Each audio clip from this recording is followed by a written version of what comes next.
Evangelio de Juan, capítulo 10. Vamos a hacer lectura, hermanos, de los versículos 22 al versículo 30. Juan, capítulo 10, versículo 22 al versículo 30. Dice la palabra del Señor: Celebrase en Jerusalén la fiesta de la dedicación. Era invierno, y Jesús estaba en el templo por el pórtico de Salomón. Y le rodearon los judíos y le dijeron: ¿Hasta cuándo nos turbarás el alma? Si tú eres el Cristo, dínoslo abiertamente. Jesús les respondió: Os lo he dicho, y no creéis. Las obras que yo hago en nombre de mi Padre, ellas dan testimonio de mí. Pero vosotros no creéis, porque no sois de mis ovejas, como os he dicho. Mis ovejas oyen mi voz, y yo las conozco y me siguen. Y yo les doy vida eterna, y no perecerán jamás, ni nadie las arrebatará de mi mano. Mi Padre que me las dio es mayor que todos, y nadie las puede arrebatar de la mano de mi Padre. Yo y el Padre, uno somos. Podemos tomar asiento, amados hermanos.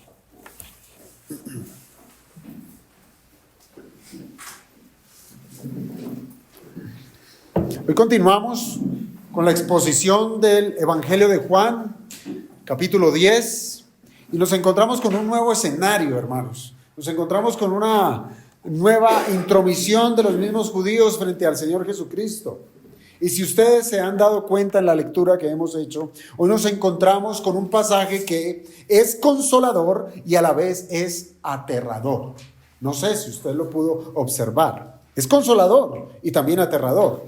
¿Y esto se debió a qué? Se debe a esa delgada línea que hay entre los que son ovejas y los que no son ovejas de Cristo.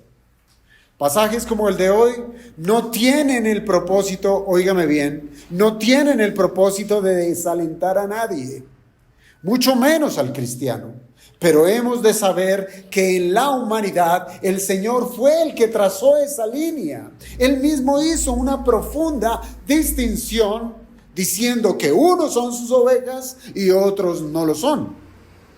Así es que, hermanos, ante esta diferencia que nosotros encontramos, no se puede culpar al predicador, entiéndalo bien. Tampoco usted puede llegar a culpar al autor de este pasaje. Más bien, debiéramos nosotros ser concientizados a tratar lo que encontramos aquí enfrente de nosotros como una manera en la cual la Escritura nos insta a hacer una retrospección en nuestra vida y que lleguemos a saber responder quiénes somos delante del Señor. Que podamos responder si verdaderamente hemos creído en Cristo para salvación.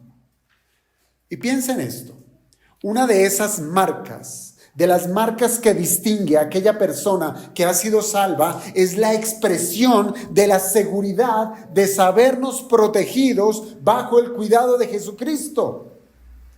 Y fíjense que lo que nos ha presentado la Escritura, todo tiene que ver con la idea del buen pastor. Y el buen pastor su vida da por las ovejas. El buen pastor las cuida, el buen pastor las alimenta. Y esa experiencia de seguridad, sí o sí, la experimenta el creyente, el que es oveja. Entonces, lo que vamos a tratar en esta mañana, con el favor del Señor, es el tema de la seguridad y de la protección de Jesús que Él ofrece a su rebaño. Óigame bien, a su rebaño. Pero haciendo sí la claridad de que no todos son de ese rebaño. No todos son ovejas de Cristo. Para muchos, este tema les parece difícil. Les parece como un asunto en donde se hace distinción de personas. Y quizás alguno en medio de su pensamiento estará diciendo, pero el Señor no hace distinción de personas. Miren, este pasaje nos demuestra que sí lo hace. Es más, en el otro contexto de que no hace distinción de personas, Él está diciendo que Él va a salvar de toda lengua y de toda nación, sin hacer distinción de personas, hombres, mujeres, niños, los que Él quiere salvar. Pero textos como el que hoy tenemos delante de nosotros nos muestra que el Señor hace una diferencia entre los que son suyos y los que no lo son. Así es que, hermanos, adentrémonos a esta porción. Y si usted se fija bien, este pasaje empieza de una manera importante. ¿Cómo? Nos empieza dándonos la descripción de una nueva escena. Esta es una nueva escena donde los judíos quieren confrontar nuevamente al Señor Jesucristo. Y serán los primeros versículos, el verso 22 al 24, serán ese ejemplo con el cual nos va a mostrar la Escritura quiénes no son las ovejas del Señor Jesucristo. Así es que estos versículos 22 al 24 serán nuestro primer punto del sermón. ¿Cuál? Nos va a mostrar la frialdad de los incrédulos. Y aquí ya se empieza a ver una distinción entre los que son salvos y los que no son. El que no es salvo es incrédulo y el que es incrédulo es sumamente frío. Piense, versículos 22 al 24. Celebrabas en Jerusalén la fiesta de la dedicación. Era invierno y Jesús andaba en el templo por el pórtico de Salomón. Y le rodearon los judíos y le dijeron: ¿hasta cuándo nos turbarás el alma? Si tú eres el Cristo, dínoslo abiertamente. Hermanos, aquí Juan, el escritor de este evangelio, ha sido muy meticuloso, muy cuidadoso en darnos ciertos detalles de este nuevo encuentro entre Jesús y los judíos. El pasaje, fíjese que comienza dándonos algunos detalles del lugar y del tiempo. Fíjese, nos dice que se estaba celebrando una fiesta, nos da el nombre de la fiesta, que es la fiesta de la dedicación, y además de eso nos dice que era invierno. Pero adicionalmente a eso nos da el detalle que el Señor Jesucristo se encontraba en el templo, más exactamente en el pórtico de Salomón. Así es que si nosotros consideramos estos detalles, van a ser muy importantes para poder entender que efectivamente los incrédulos son fríos. Hay frialdad en los incrédulos. Ahora, piensen esto. Pensemos en la referencia que se hace aquí de la fiesta de la dedicación.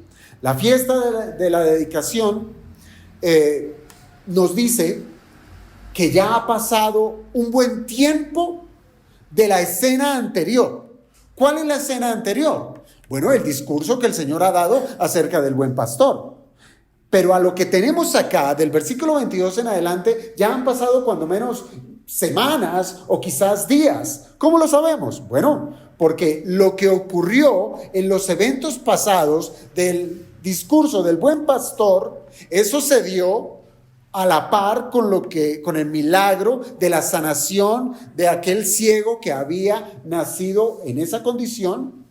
Y eso se dio en esos días de la fiesta de los tabernáculos. Y la fiesta de los tabernáculos tiene lugar entre los días de septiembre y octubre. Pero la celebración de la fiesta de la dedicación, esta se celebra en los días mediados entre noviembre y diciembre, ¿sí? Y se tratan de, sobre todo diciembre, de esos meses, ese mes en el cual ya entra ese comienzo del invierno como tal. Pudiéramos pensar, hermanos, que sí, han pasado los días, las semanas, incluso los meses, pero también esto nos lleva a considerar que el invierno que se estaba adentrando en esa región iba a enfriar los ánimos de los judíos por asediar a Jesús. Uno lo pudiera considerar de esa manera, pero parece ser, hermanos, que el frío del invierno se podía más bien comparar es con el frío, con la frialdad de los corazones de los judíos. Y eso que los judíos se hallaban celebrando una fiesta, que uno pudiera decir, había calor en medio de ellos, había un fulgor, un buen ánimo en esa celebración, pero lo que van a expresar es una tremenda frialdad delante del Señor. ¿Qué es eso de la fiesta de la dedicación? Si ustedes han escuchado acerca de esta fiesta no hace parte de las celebraciones ordenadas por el Señor. No, más bien, esta fiesta, la de la dedicación, tuvo su origen en ese tiempo intertestamentario. Recuerden, tenemos el Antiguo Testamento y el Nuevo Testamento. Y en medio de esos dos testamentos hay una porción, hay un tiempo donde el Señor guardó silencio. Por eso es que a ese tiempo intertestamentario también se le conoce como el tiempo de silencio. Ahora, para el año 167 antes de Cristo, había un rey griego, Antíoco Epífanes, que él, después de haber tenido una derrota, él viene en contra de los romanos, él viene a tomar partido en esta región de Israel. Este rey Antíoco Epífanes lo que hace es adentrarse en Jerusalén, toma la ciudad, toma el templo, profana el templo, mata a los hombres de Jerusalén, esclaviza a los niños, esclaviza a las mujeres. Pero el asunto del templo, de la profanación del templo, fue lo que más le dolió a los judíos. ¿Por qué? Porque ellos son muy celosos de su religión. ¿Qué ocurrió en el templo? En inmediaciones del templo, Antíoco Epífanes hizo levantar una estatua de Júpiter en latín o de Zeus en griego, ¿sí? Y a él le ofrecieron sacrificios, un cerdo. Pero la valentía de un hombre judío de nombre Matatías, él comenzó una gran rebelión que resultó en ese restablecimiento del culto judío. Y esta hazaña libertadora la cedió a las manos de su hijo Judas, que se conoce como Judas Macabeo. Ya de pronto ustedes harán relación con ese libro apócrifo, 1 y 2 de Macabeos, ¿cierto? En donde se menciona esta historia.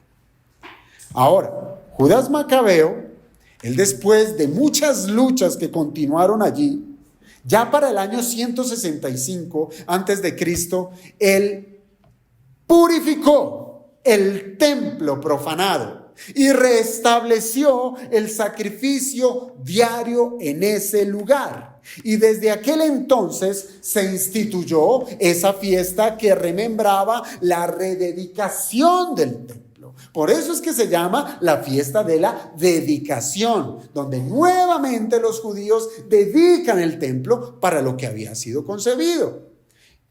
Ahora, volviendo a los versículos de Juan 10, allí nosotros encontramos a nuestro Señor Jesucristo. Allí estaba Jesús en el pórtico de Salomón. Ahora, quiero apelar a su conocimiento de lo que nosotros por gráficos hemos sabido de lo que era el templo. Está el templo en la mitad, pero alrededor del templo, a manera como de muralla, había lo que se conocen los pórticos, ¿cierto? Hacían parte de un encerramiento del templo como tal. Pero a la parte oriental, ese encerramiento de la parte oriental se le conocía con el nombre del pórtico de Salomón. Ahora, toda esa muralla prácticamente era una estructura cubierta, una estructura que tenía su techo como tal. Y este estaba sostenido por una serie de columnas que para ese tiempo de invierno era muy concurrida con el propósito de salvaguardarse de la lluvia, de salvaguardarse del frío. Y además de eso, el pórtico era el lugar preferido para ese momento, para que los rabinos se ubicaran allí y enseñaran. Entonces, así ya nos ubicamos en esta escena. Así es que, hermanos, en ese tiempo de invierno, los corazones judíos que estaban gozosos por esta celebración, y más que gozosos, podemos decir que los corazones de ellos estaban ardiendo de celo por la religión y por los sacrificios que se hacían en el templo. Pero encontramos la escena, que estos judíos encuentran a Jesús, lo encuentran en mediaciones del templo. Y dice el versículo 24 que estos judíos lo rodearon. Hermanos, parece más bien que no se trata del acto de los discípulos que comúnmente se hacían alrededor de su maestro y se sentaban en el suelo para escuchar a su maestro. No.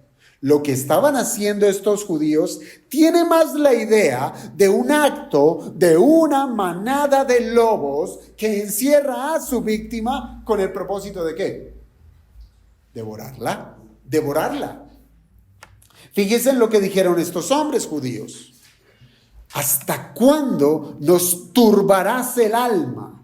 ¿Hasta cuándo nos turbarás el alma? Si tú eres el Cristo, dínoslo abiertamente.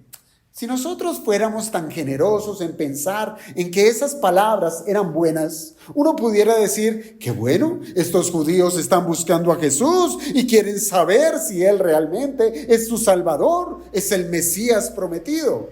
Pero no es así, amados hermanos. Esta no es la preocupación de un hombre que quiere saber más acerca del Hijo de Dios. No. Por el contrario, lo que citan sus palabras, lo que quieren decir es que se trata de la estrategia que han armado estos hombres para hacer hablar a Jesús con el propósito de que Él declare públicamente que Él es el Mesías. Eso es lo que quieren estos hombres. Declara tú que eres el Mesías y así podremos tener las pruebas necesarias para llevarte a juicio. Malintencionados, ¿verdad? Muy malintencionados. ¿Cómo podemos saber esto? Bueno, ellos tan solo habían recibido de Jesús expresiones donde Él, el Señor, se relacionaba con el Padre. Jesús nunca a estos judíos ni a los líderes judíos les dijo yo soy el Mesías, cosa que sí le dijo a la samaritana. Cuando la samaritana le pregunta, ¿eres tú el Mesías que había de venir? Él dijo, yo soy. Pero a los judíos Él no les dijo eso. Lo que el Señor les presentó varias veces a los judíos era esa relación estrecha que Él tenía con el Padre. Y claro, sumado a las maravillas, a los milagros que Él hacía. Pero hasta ese momento Jesús no les había dicho abiertamente que Él era el Mesías. Por eso la pregunta, ¿hasta cuándo nos turbarás el alma? Es decir, ¿hasta cuándo nos tendrás en vilo? ¿Hasta cuándo nos tendrás en esta incertidumbre, con esta duda? Hermanos, como ya sabemos, es cierto que los judíos esperaban al Mesías. Ellos estaban esperando el Mesías. Pero ¿esperaban qué? Ya sabemos, un Mesías político, un Mesías militar, un Mesías que les librara del dominio de los romanos y que gobernara. Oígase bien a esto. Ellos estaban esperando a un Mesías que reinara en la tierra. Y como nada de eso lo podían encontrar en la persona de Jesús, con una declaración de ser el Mesías, sería todo lo que necesitaban para atraparlo como un mentiroso. Hermanos, si usted lo piensa bien, así hay muchas personas, hay muchos a los cuales tienen esas malas intenciones frente a Jesucristo. Hoy en día, todavía. Cuando uno le predica el evangelio de Cristo a otra persona, uno se encuentra con diferentes respuestas. Incluso uno se va a encontrar con personas que son tan frías que sus respuestas, o más bien responden con otras preguntas, pero son con preguntas que están cargadas de morbo, ¿sí? Son preguntas capciosas, son preguntas que tienen un orden más de sensacionalismo, que no tienen la intención de querer conocer a Jesús como su Salvador, sino que simplemente ellos quieren tener un conocimiento más acerca de algo que les intriga. Pero ¿cómo fue eso del milagro de la multiplicación de los panes? ¿Cómo un hombre de por allá de Galilea, hijo de un carpintero, podía decirse hijo de Dios? Y cuestiones de esas, que en lugar de relacionar o de reflexionar en su propia vida como pecadores con la necesidad de este Cristo, lo que hacen es especular. ¿No les ha pasado, hermanos, que usted quiere presentar al Salvador y lo que algunas personas quieren saber es el cómo de los milagros y el poder de un hombre que se decía ser Dios?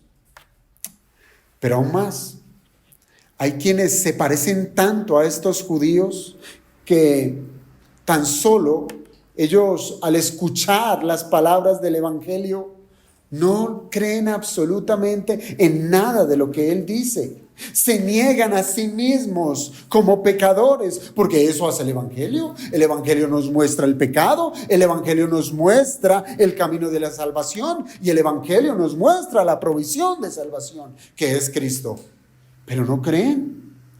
Ellos niegan ser pecadores, ellos niegan necesidad de un Salvador, ellos niegan que exista una ley superior que la de ellos mismos. Siempre se justificarán, siempre van a decir pero, siempre van a tener un pero. Así es que, hermanos, con esa misma frialdad de los judíos, hoy en día la gente continúa con un corazón vacío de perdón, con un corazón falto de salvación. Y esto es suficiente, creo yo, es suficiente para que el Señor en su respuesta les diga que ellos no son de sus ovejas. O tendría que decirles, sí, tú eres oveja. Si le han rechazado, si no han creído, no lo creo. Y esto nos lleva a la segunda parte del texto, los versículos 25 al 26, donde se comienza con la respuesta que da nuestro Señor Jesucristo a estos judíos. Y lo que va a hacer en este par de versículos, versos 25 y 26, es mostrar quiénes no son, óigame bien, quiénes no son esas ovejas. Versos 25 y 26, Jesús le respondió: os lo he dicho y no creéis. Las obras que yo hago en nombre de mi Padre, ellas dan testimonio de mí, pero vosotros no creéis, porque no sois de mis ovejas, como os he dicho. Claro que el Señor les responde la pregunta. El Señor no se va por las evasivas, no. Él responde la pregunta a esos judíos, pero la responde no a la manera que ellos querían. Recuerden, ellos querían que Él confesara que Él era el Mesías. Pero el Señor lo que va a hacer es nuevamente identificarse con el Padre. Y como ya lo había hecho en otras oportunidades delante de los judíos, nuevamente tenemos al Señor Jesucristo diciendo que Él se relaciona con el Padre.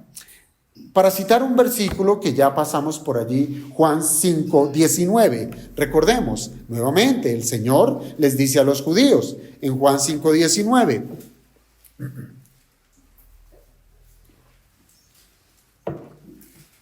Dice allí: de cierto os digo, no puede el Hijo hacer nada por sí mismo, sino lo que ve hacer al Padre, porque todo lo que el Padre hace, también lo hace el Hijo igualmente. ¿Qué nos demuestra esto? Esto nos demuestra que los judíos sí tenían información, esa información necesaria para poder identificar en Jesucristo que Él era el Mesías, que el Señor ya les había dicho que Él era el enviado de Dios, que Él vino a hacer las obras del Padre. Pero ahora el Señor lo que hace es continuar extendiendo, abriendo el abanico del entendimiento Y el Señor entonces, de una manera continua, les está dando a entender que Él es el Hijo de Dios, que Él es el enviado del Padre. Y como en otras ocasiones ya se los digo, que Él es mayor que Moisés, que Él es mayor que Abraham. Y además, cada uno de sus milagros lo acreditaban como aquel que fue profetizado en el Antiguo Testamento. Es decir, cada milagro, cada obra, cada testimonio, cada palabra del Señor Jesucristo testificaba que Él era enviado por el Padre. Piensa en los milagros. Piensa en el milagro del paralítico de Betesda o del ciego de nacimiento. Cada uno de ellos hablaban por sí solos. Y si usted recuerda, la respuesta de los líderes judíos fue totalmente negativa ante ellos. Ellos con el paralítico de Betesda no vieron el milagro, sino que vieron está violando el día de reposo. Algo similar ocurrió con el ciego de nacimiento. Ellos no quisieron reconocer la maravilla que se dio en ese momento. Lo que estaban viendo es que allí había un engaño. Además, jamás, piensen esto, jamás el Señor Jesucristo se llegó a atribuir ninguna manifestación de poder a nombre propio, sino que siempre cuando Él hacía esas manifestaciones de poder, cuando Él obraba los milagros, siempre los hacía en el nombre de su Padre. Juan 5:30. Juan 5:30. No puedo yo hacer nada por mí mismo. Según oigo, así juzgo. Y mi juicio es justo, porque no busco mi voluntad, sino la voluntad del que me envió, la del Padre. Así es que, hermanos, es natural que el Señor sí había testificado acerca de que Él era el Mesías, pero de otra manera, de una manera más sublime, de una manera donde Él se identificaba con el Padre, donde Él va a resultar diciendo: yo y el Padre somos uno. Pero aún así, con todo esto, ¿qué pasó con estos judíos? No creyeron. No creyeron. Cada palabra de Cristo y cada obra que Él hizo para ellos les fue difícil. No la recibieron, fue como una piedra de tropiezo. Pues les podía más su celo religioso que las evidencias tan claras que Jesús les estaba presentando. Estaban tan enceguecidos, o podemos decir, estaban tan muertos espiritualmente que no reconocieron a Jesucristo. Y eso que quizás lo tuvieron a metros, o vaya uno a saber, a centímetros de ellos. Así es que el problema, si usted lo piensa bien, no estaba en ser judío. No está en ser judío. No está ni siquiera en ser un líder de la religión. Porque si usted lo recuerda, había un hombre, Nicodemo, un judío, un rabino, que estaba muerto espiritualmente y aún tenía sentido común. Cosa que ni siquiera estos hombres demostraron.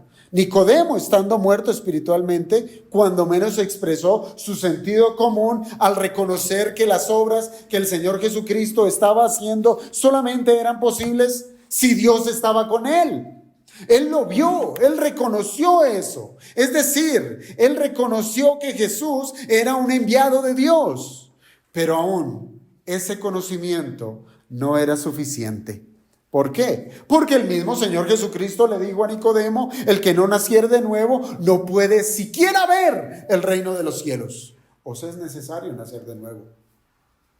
Así es que el problema de los judíos de Juan 10 es sumamente crítico. Es muy duro, es muy difícil. Por eso hablo yo de la frialdad de su corazón.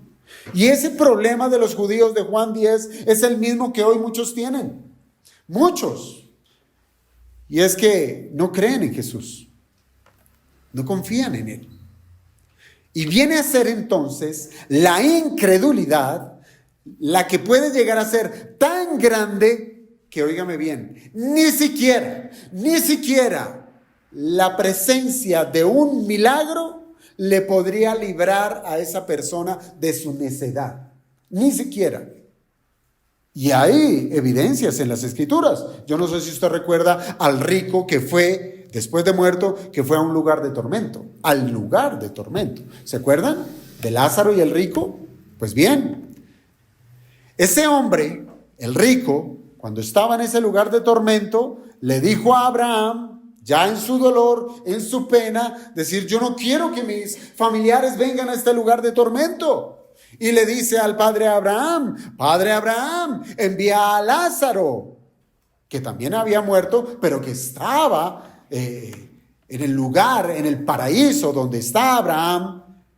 Y este rico le dice al padre Abraham que envíe a Lázaro con el pensamiento que al ir Lázaro, al levantarse de los muertos, sus familiares así iban a creer. Pero Abraham le dijo, si no oyeron a Moisés, si no oyeron a los profetas, tampoco se van a persuadir, aunque alguno se levante de los muertos. Y el Señor Jesucristo se levantó de los muertos y aún hoy muchos no creen. No creen. ¿Por qué no creen? La pregunta del millón, ¿verdad? ¿Por qué no creen? ¿Por qué viendo no ven? Porque estaban viendo a Jesucristo. ¿Por qué oyendo no oyen ni entienden? Porque estaban escuchando a la palabra encarnada. Pues el Señor responde a estas preguntas diciendo en el verso 25, porque no sois de mis ovejas. Y aquí es donde se pone la cosa muy difícil. No pueden creer porque no son ovejas de Cristo. El rebelde, piénselo así, el que es opositor, el que niega la verdad, el que arremete en contra de Jesucristo, en esa condición no demuestra ser uno de los suyos. ¿O sí? ¿Uno pudiera decir que un rebelde es una oveja de Cristo? ¿Uno pudiera decir que aquel que habla en contra de la verdad es una oveja de Cristo? ¿Uno pudiera decir que un hombre que va en contra del mandamiento divino es una oveja de Jesucristo? No lo es. No lo es. Si está en contra de Cristo, ¿es un qué? Anticristo. No es de Cristo. Y el Señor ya lo ha enseñado con claridad, que hay una gran distinción entre los que son suyos, los que están en el redil, y aquellos que están fuera del redil y quieren más bien es entrar por encima de las bardas del redil. ¿Cómo es que les llama el Señor a aquellos que quieren entrar por otro lado que no es la puerta? ¿Se acuerdan? Llama ladrón y salteador. Así les llama. Y así muchos entran a la iglesia por un lugar que no es la puerta, por un lugar que no es Jesucristo. Entran a la iglesia como ladrones y salteadores. Es decir, son enemigos de Cristo y son enemigos de las ovejas de Cristo. Y aún así, como les digo, quieren entrar al redil, pero por la fuerza. Por la fuerza. Pero hermanos, los que son de Cristo, los que son las ovejas del Señor, los que son suyos, se distinguen por algo en particular, y es por oír a Cristo. Se distinguen por oír a Cristo, pero no solamente por oír, sino también por obedecerle. Mire lo que dice el verso 27.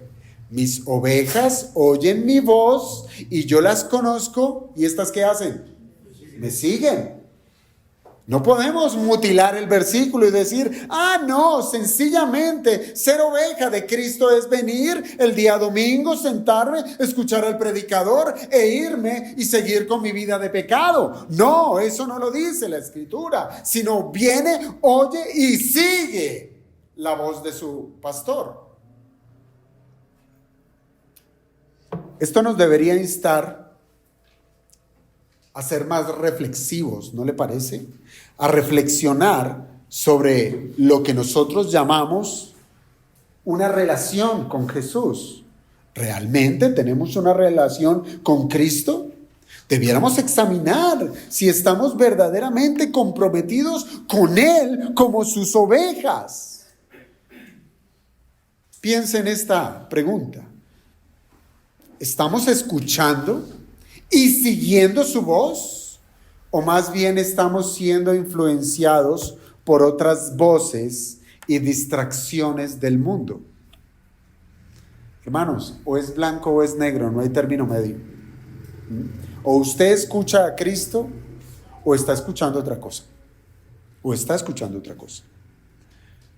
¿A quién usted hoy le está rindiendo obediencia? Usted puede hoy estar aquí, piénselo, haciendo presencia en este culto cristiano. Pero cuando usted se vaya de acá, ¿a dónde irá? ¿A dónde irá? ¿Volverá a su vida de pecado, siendo que aquel que usted llama su Señor le ha dicho, ve y no peques más? Los que no son ovejas, hermanos, los que no son ovejas, no creen en Jesús, no le creen. Y no se van a someter a su gobierno, no se van a someter al reinado de Cristo. Y esto se hace evidente en la obediencia a la voz del buen pastor. Y cada uno de nosotros puede evaluar su vida de obediencia delante del Señor. Pero bueno, debemos avanzar.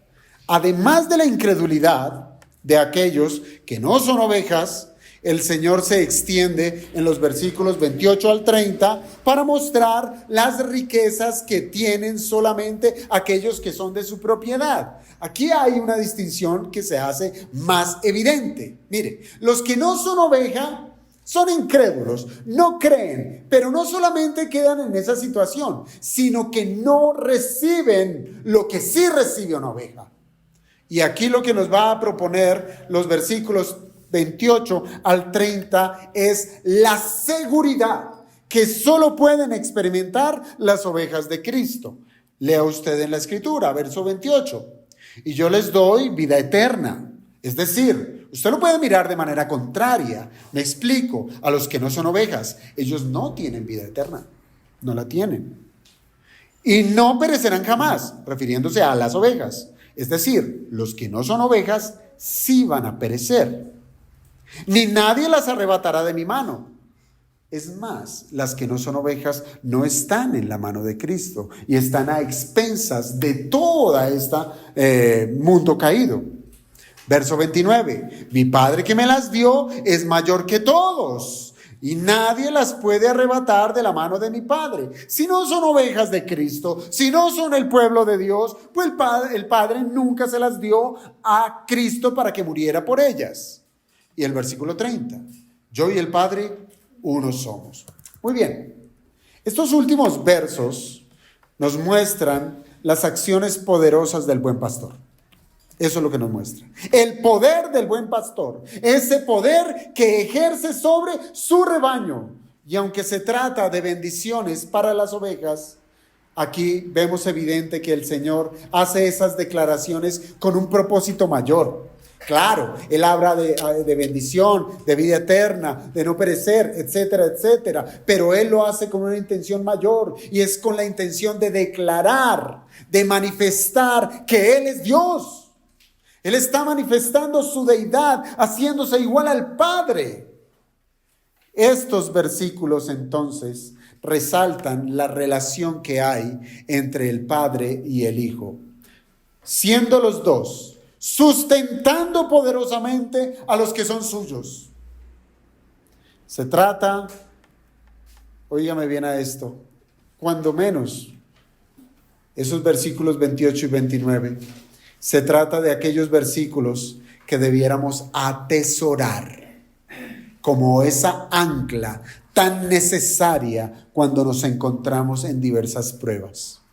Cuando usted como cristiano, como oveja del Señor, tenga algún padecimiento, algún problema, carga, alguna prueba, este par de versículos le deben traer esperanza. Es su ancla que va directamente a la roca que es Cristo, que lo hace a usted inamovible de Cristo.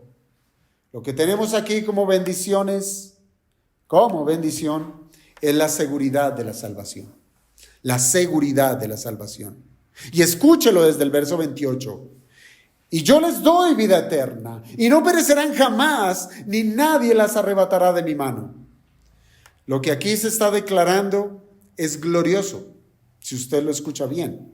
Es glorioso, pues Jesús está diciéndole a los judíos que verdaderamente Él es Dios.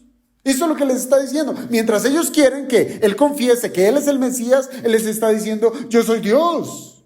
Pues Él está afirmando que tiene el poder de dar vida eterna. ¿O acaso quién tiene ese poder? ¿Los ángeles? ¿El hombre?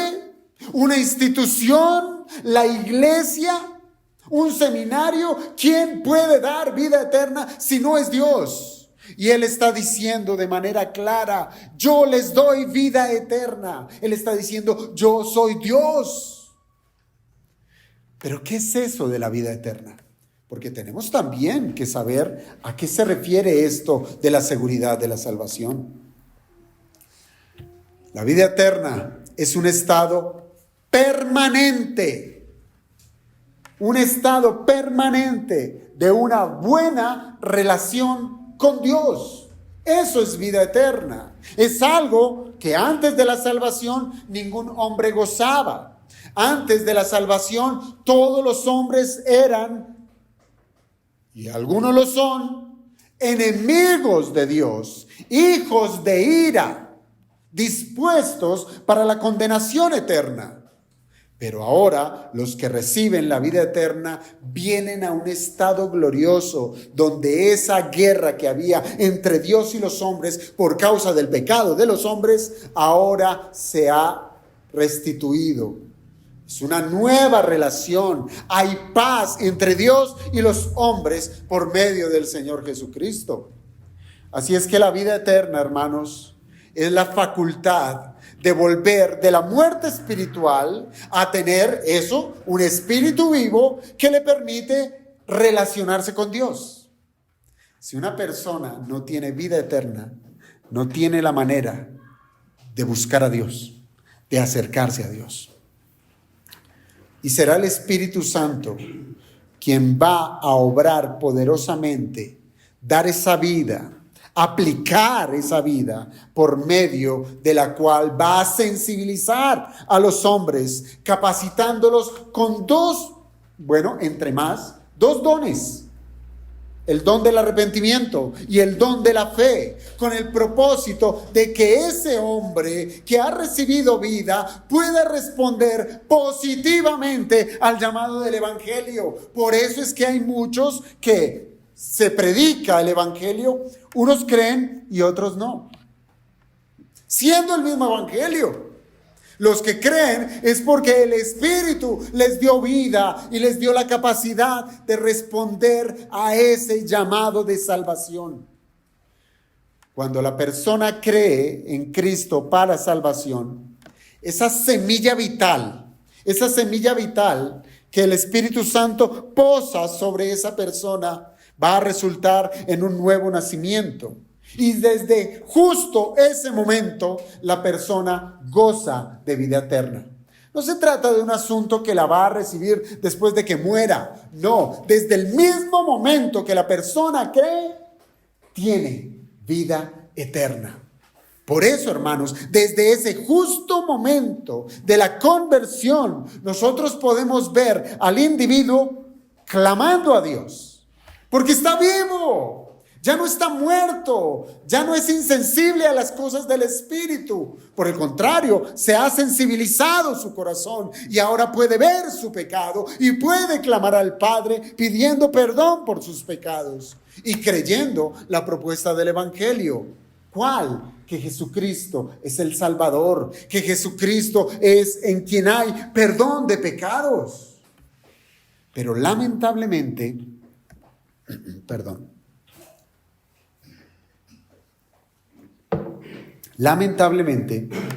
algunos maestros han enseñado que de ese estado de gracia, de ese estado de vida eterna, se puede caer, lamentablemente.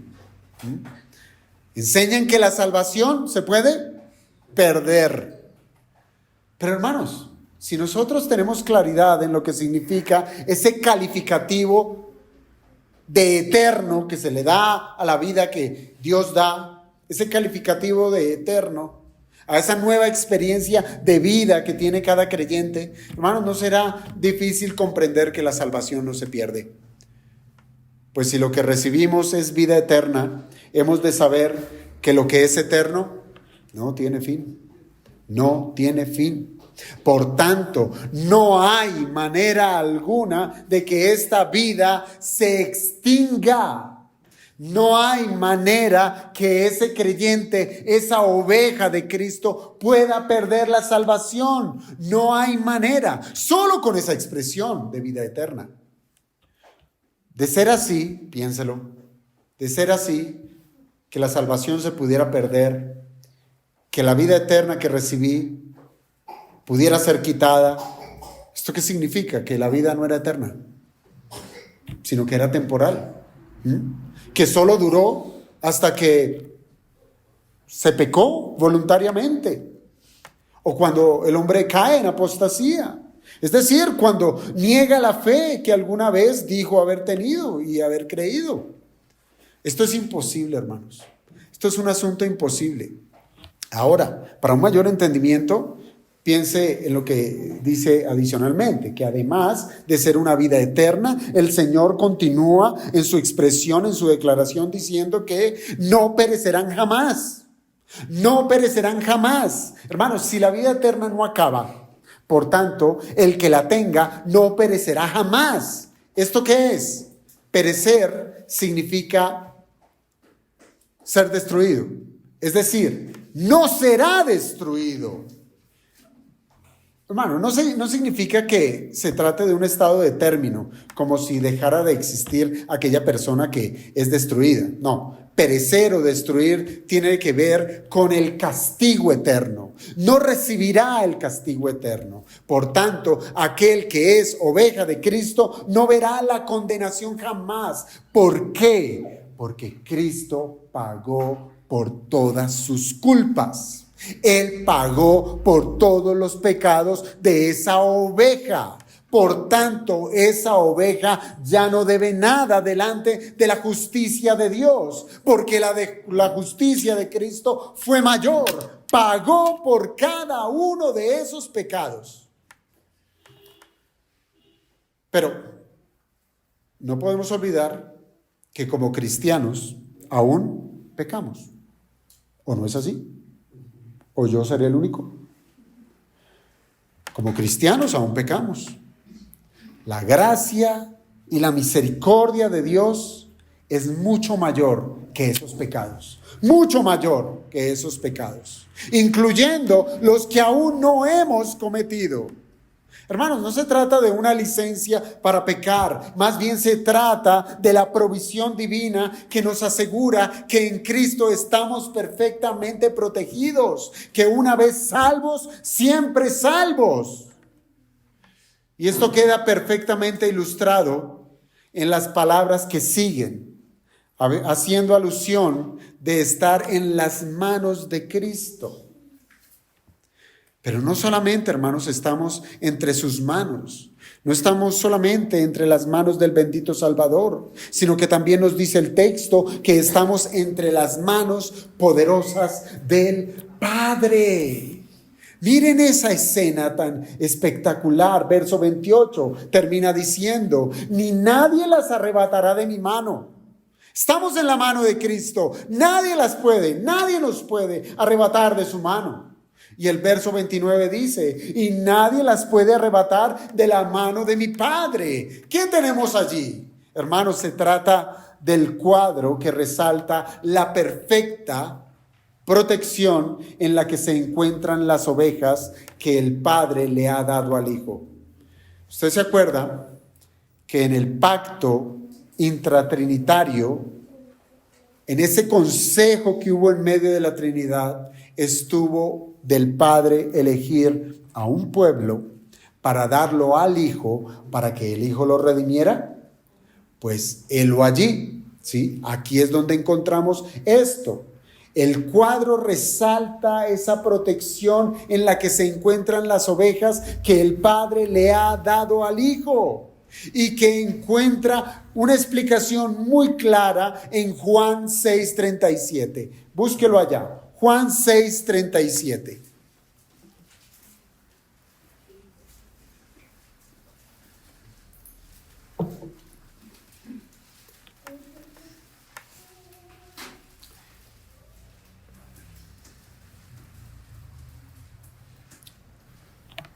Escuche bien, Juan 6, verso 37.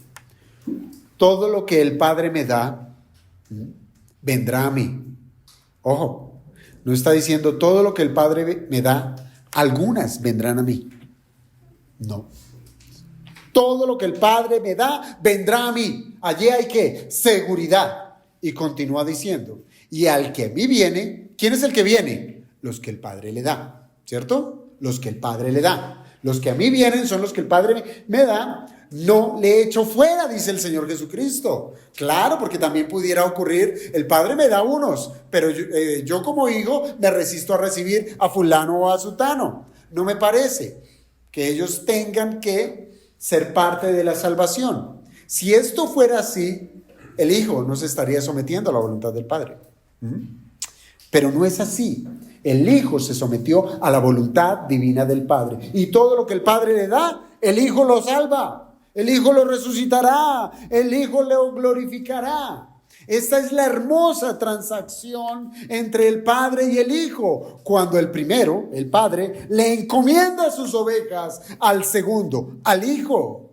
Y por eso es que debemos decir, amados hermanos, que esta es la bendita seguridad de la salvación, que está en las manos de un Dios trino. El Señor aseguró que nadie puede arrebatar de su mano a una de sus ovejas. Y esa palabra arrebatar la podemos traducir como saquear o robar, incluso usando la fuerza. Es decir, no hay fuerza alguna que le pueda arrebatar a una de las ovejas de Cristo. ¿Por qué? Porque están seguras en su mano. Ni siquiera el mismísimo diablo. No puede. Y recuerde que el diablo tiene unos calificativos muy fuertes en la Escritura. Él es ladrón, él es mentiroso por naturaleza. Él tiene el poder de robar y mentir. Pero aunque llegue incluso a robar, a socavar nuestra fe, aunque él pudiera hacerlo, aunque él pudiera debilitarnos, haciéndonos caer en tentación, aunque él pudiera debilitar nuestra comunión con el Padre por causa de nuestros pecados, hermanos, hemos de saber que somos salvos, es por la gloria de Dios. Es Dios quien nos sostiene, no es si nosotros nos sentimos salvos. Allí no posa nuestra seguridad de salvación. Y lamentablemente hay muchos hermanos que pareciera que someten su seguridad a cómo se encuentren, a cómo se sientan. Si hoy yo estoy feliz, pues me siento seguro, pero si estoy triste, pues como que creo que no soy salvo. Pero nuestra seguridad de salvación no está en nuestras emociones. Nuestra seguridad de salvación está en la poderosa mano de Dios. De esta manera, hermanos, estamos seguros de cualquier enemigo que quiera hacernos caer. Y dentro de esos enemigos, ya cité al diablo, también está el mundo, pero se incluye nuestro necio corazón. Nuestro necio corazón.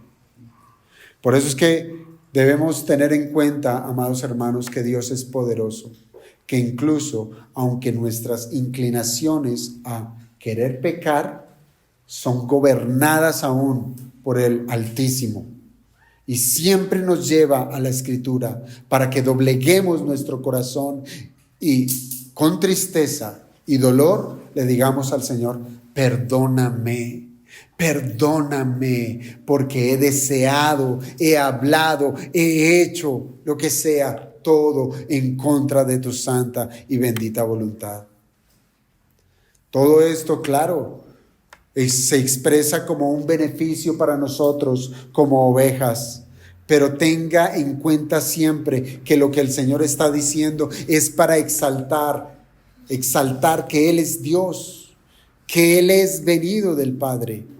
Aunque el Señor con esas palabras está expresando esa deidad, haciéndose igual al Padre, todo el crédito también se lo da al Padre mismo. Por eso Él dice: mi Padre que me las dio es mayor que todos.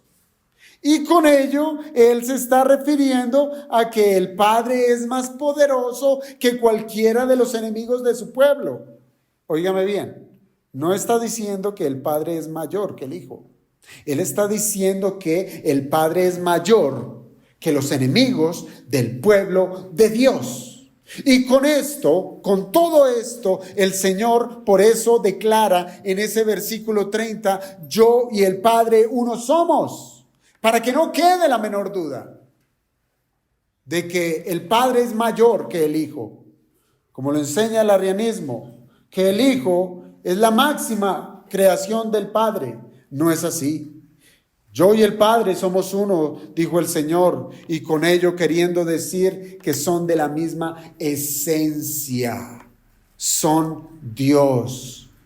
Un solo Dios en tres personas distintas. Así es que, hermanos, si estos judíos se preguntaban con urgencia si Jesús era el Mesías, el Señor fue más profundo. Fue más profundo, y no solamente profundo, sino que fue más claro en darles a ellos el entendimiento de declararles que Él y el Padre tienen la misma esencia. Esto es muy distinto a decir que son la misma persona. Entiéndalo bien. El Señor no está diciendo: el Padre y yo somos la misma persona. Eso es una herejía. Y esa herejía se conoce como modalismo. Es una herejía que nació, hermanos, por allá en el siglo III, si es que no fue antes, donde se enseña que la Trinidad, ¿sí?, es la expresión de Dios. Hay veces como Padre, hay veces se expresa como Hijo y hay veces se expresa como Espíritu Santo.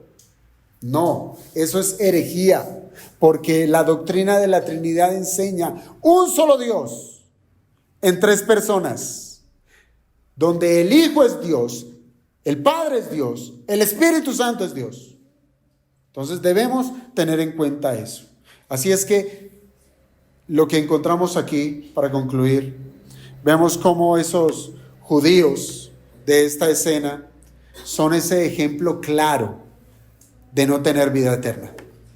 De no tener vida eterna.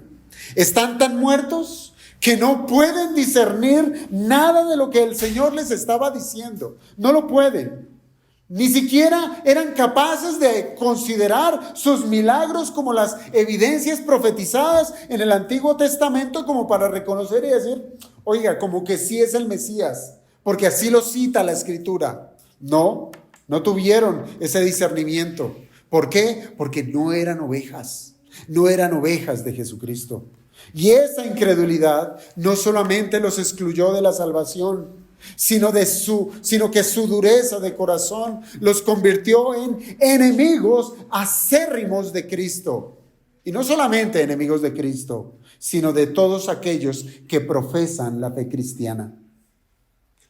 Y ustedes sabrán distinguir que ese odio que se vio de parte de los judíos en contra de Jesús se vio expreso en la cruz del Calvario. Aún lo llevaron preso, lo ponen en manos del gobierno judío y ellos mismos, casi a una sola voz, decían: crucifícale. Y ese odio se vio en sangrientas persecuciones en contra del pueblo de Dios. Pero hasta el día de hoy, el Señor, si usted no lo ha notado, nótelo. Hasta el día de hoy, el Señor ha salvaguardado a su iglesia. A su iglesia. Se ha tratado, son, mejor dicho, siglos donde los ataques no han cesado, donde las herejías han estado presentes, las tentaciones, e incluso cuando la fe de los hijos de Dios ha sido erosionada por el pecado. Pero nada ni nadie nos podrá quitar de la mano protectora de Dios. Nada. Ahora tenga en cuenta las siguientes consideraciones. Lo primero que yo quiero resaltar es que efectivamente, hermanos, hay una distinción entre los hombres. Unos son ovejas de Cristo y otros no lo son. Y esa distinción tiene como marca la obediencia a la voz del buen pastor. Por eso el Señor dice, mis ovejas oyen mi voz y yo las conozco y ellas me siguen. La obediencia es un asunto que hace posible a los hombres conocer quiénes hacen parte del redil. Eso es lo que nosotros podemos identificar cuando el Señor dijo, por sus frutos los conoceréis. ¿Sí? Nosotros podemos conocer quiénes son ovejas por la expresión de la obediencia a la palabra de Dios. Ahora, no es muy claro poder identificar nosotros como cristianos a aquellos que dicen serlo, pero que su vida de piedad es prácticamente nula. Podemos equivocarnos, hermanos. Por eso es que no es de nosotros decir quiénes son y quiénes no son. No es de nosotros. El que juzgó de esa manera es el mismo que eligió, el mismo que predestinó, el mismo que salvó. Él sí sabe quiénes son sus ovejas. Nosotros tenemos luces. Pero si es verdad que la vida de piedad que uno ve en medio de los que se dicen ser cristianos, da evidencia o de lo uno o de lo otro. Piénselo de esta manera. Segunda Timoteo, capítulo 3, versículo 5.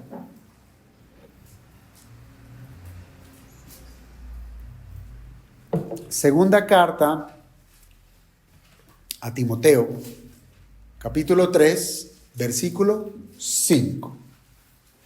Miren lo que le dice el apóstol Pablo, pastor veterano, al joven Timoteo. Él dice, tendrán apariencia de piedad. Parecen, ¿sí? Como que tienen forma. Tiene cara de oveja incluso. Tendrán apariencia de piedad, pero negarán la eficacia de ella. En otras palabras, amados hermanos, se tratan de religiosos que no creen ni siquiera en lo que practican. No creen ni siquiera en lo que practican. ¿Y esto es por qué? Porque aparentan ser cristianos, pero cuando llegan a su ambiente natural, son lo que un par de versículos antes el apóstol dijo. Son amadores de sí mismos, avaros, vanagloriosos, soberbios, blasfemos, desobedientes a los padres, ingratos, impíos, sin afecto natural, implacables, calumniadores, intemperantes, crueles, aborrecedores de lo bueno, traidores, impetuosos, infatuados, amadores de los deleites más que de Dios. Estos son los que tendrán apariencia de piedad, pero negarán la eficacia de ella. ¿Y qué dice el apóstol? A estos evita. Y algunas veces, hermanos, no será tan fácil reconocer a los falsos cristianos. Bueno, si usted ve estas consideraciones, una persona que dice ser cristiano y constantemente vive en la vanagloria, en la desobediencia, en la crueldad, en el adulterio, pues será fácil reconocerlo, porque no ha abandonado su pecado. Pero muchas otras será difícil porque se saben mimetizar muy bien. Pero aunque sean difíciles de reconocer, su conducta en algún momento los va a delatar. Ahora bien, aunque Pablo, como les digo, hace la advertencia de evitar a estas personas, yo sí le imploro que usted recuerde que antes de ser traídos a los pies de Cristo, nosotros éramos todo esto de lo que describe Pablo y seguramente peores. Y de allí nos salvó el Señor. Así es que de nosotros es la responsabilidad de estar enseñando el evangelio a toda criatura, reconociendo la soberanía de Dios, que Él es el único que puede salvar a los que Él sabe perfectamente, a quienes eligió y predestinó para ser salvos. Eso no nos compete a nosotros, solo a Él. Ahora, en segundo lugar, quiero que consideremos, hermanos, que el asunto de la seguridad de la salvación es algo que efectivamente sí podemos experimentar, sí podemos vivir, sí podemos gozarlo, podemos abrazarlo, podemos atesorarlo. Hermanos, los que verdaderamente le pertenecen al Señor y que día tras día se esfuerzan en conocer la voluntad de Dios, esto es escuchar su voz, que buscan escuchar su voz por medio de la Escritura, con el propósito y el único propósito de seguirle en obediencia. Aún así, aunque fallen en obedecer perfectamente, estos hombres se distinguirán porque seguirán intentándolo. Seguirán intentándolo. ¿Por qué? Porque la fe que les ha sido dada siempre los va a llevar a considerar que su salvación no está en sus propias manos, sino que descansa en la obra de Cristo. Cada vez que nosotros vamos a la Escritura y conocemos más a Jesucristo, conocemos más a Dios, sabemos que la obra es de Dios, no nuestra. Y eso para nosotros será un aliciente de saber que esta salvación que hemos recibido no descansa en mi esfuerzo, no, sino que descansa en la obra poderosa de Cristo, quien derramó su sangre para librarnos de la esclavitud del pecado, para librarnos de la condenación de la ley, para siempre, para siempre. Así es que, amado hermano, cada vez que nosotros lidiamos con el pecado, porque eso pasa, lidiamos con el pecado, siempre miremos a Cristo. La solución está en Cristo, quien hizo una obra perfecta con la cual nos sostiene en su mano aún en esos momentos de debilidad. Usted no vaya a desgastarse en lidiar con sus propias fuerzas un tema que se sale de su control. Usted no puede lidiar con el pecado. Es Dios, es Cristo quien lidia con el pecado. Es como lo dice Pablo en la carta a los Romanos, cuando él dice que somos nosotros los que debemos mortificar el pecado, pero en el poder del Espíritu. Claro, tenemos responsabilidad, pero reconociendo que es en el poder del Espíritu. Hermanos, cuando la fe es alimentada por la palabra de Dios, téngalo por seguro que si usted verdaderamente ha creído en Jesús para salvación, textos como el que hoy hemos estado estudiando van a renovar la esperanza de gloria que tenemos en Jesucristo. Esa es la idea, hermanos. Que usted salga convencido que estamos en las manos de Cristo, que estamos en las manos de Dios. Cuando la fe nos es dada para confiar en la obra de salvación, esa vez cuando el Señor nos la permitió dar por medio de su Espíritu para poder creer en Cristo como Salvador, entienda esto, esa fe no es una fe de un solo uso. No solo la utilicé para reconocer a Cristo, creer en Cristo como Salvador. No, hermanos, se trata de un don que acompaña al creyente por el resto de su vida. Y por eso sí, debemos cuidarla, debemos alimentarla, debemos nutrirla con la palabra de Dios para seguir sabiendo dónde posar nuestra confianza en Cristo y en su obra. Por eso, hermanos, confiaremos siempre en la voz del buen pastor, porque nuestro deleite no será otro que el de seguir cada una de las instrucciones, cada uno de los consejos, cada una de las leyes. De la misma manera que eso sí lo hacemos con naturalidad, y es que confiamos o vamos a buscar la voz de Cristo para escuchar su consuelo. Asimismo, con esa pasión, con ese deseo de querer escuchar el consuelo de Cristo, debemos ir a Él y escuchar consejo, instrucción y su ley. Pero la pregunta, hermanos, con la cual quiero cerrar es: ¿usted al día de hoy ha experimentado esta seguridad? ¿Usted hasta el día de hoy puede estar convencido que está en las manos de Cristo? ¿Usted ha sido guardado de pecar de una manera que lo aleje para siempre de la fe? Es decir, que lo haga apostatar. Pues de ser así, déjeme decirle que usted está en las manos de Cristo. Gócese, gócese y confíe en que el Señor le sostendrá hasta el fin. Pero si al día de hoy usted ha jugado a ser cristiano y que hoy voy a la iglesia, pero entre semana vivo para mi carne, vivo para mi pecado, y que no está dispuesto de abandonar algún pecado en particular, lo siento mucho, pero usted no ha nacido de nuevo y no es oveja de Cristo. Y usted mismo lo ve, lo sabrá distinguir en su corazón. Que usted, mire, usted podrá decir que es cristiano, pero incluso su conciencia le apunta a que perpetúa el no participar en la cena del Señor, porque sabe que vive en pecado, sabe que vive en pecado, es esclavo del pecado y se dice cristiano. ¿Podrá experimentar esa persona lo mismo que aquellos que confiesan a Cristo y viven a Cristo y le creen a Cristo? ¿Podrá experimentar lo mismo aquel que solamente confiesa a Jesucristo de labios? No, no puede.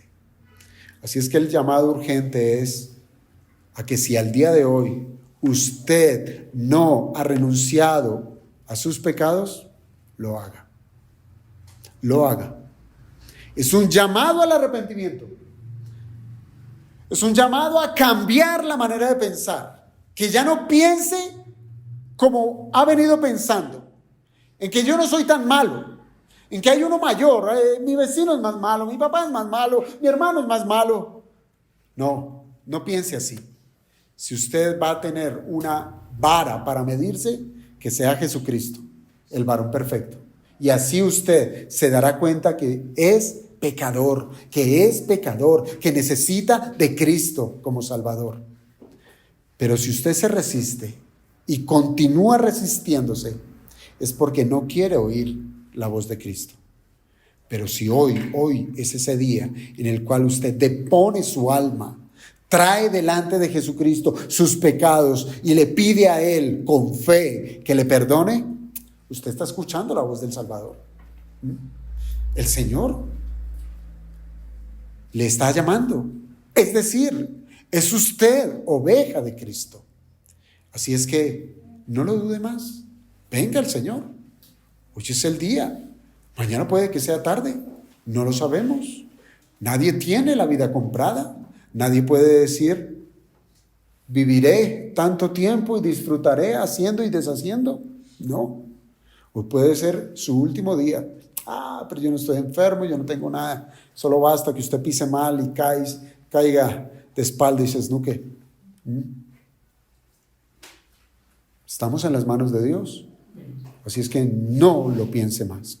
Vamos a orar.